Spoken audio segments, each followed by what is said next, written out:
Dito po kami, dito kami sa klinik ng mga hayop. Papakapo po ito.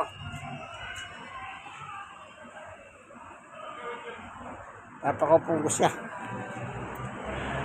Dito kami ngayon. Halika.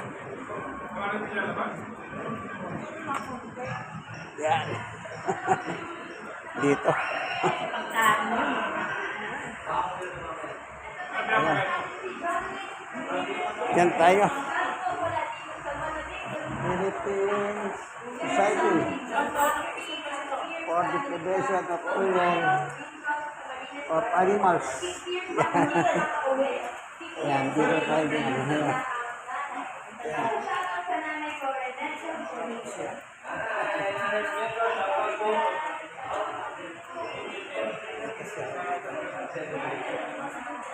Dito tayo. Ano opera? Kapon.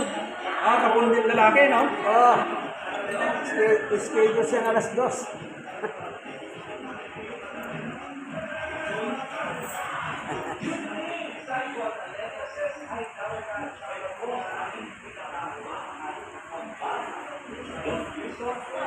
Dito tayo ngayon para pakapon, para matagal yung pagkalalaki niya.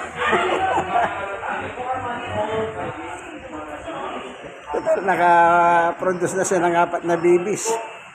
Puro lalaking na-produce niya, plus babies niya. Kasi baka masanay ng gusto eh.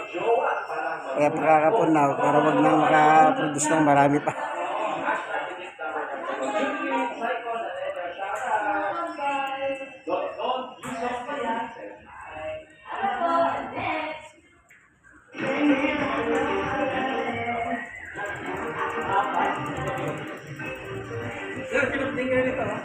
Okay, sige, hanggang dito na lamang.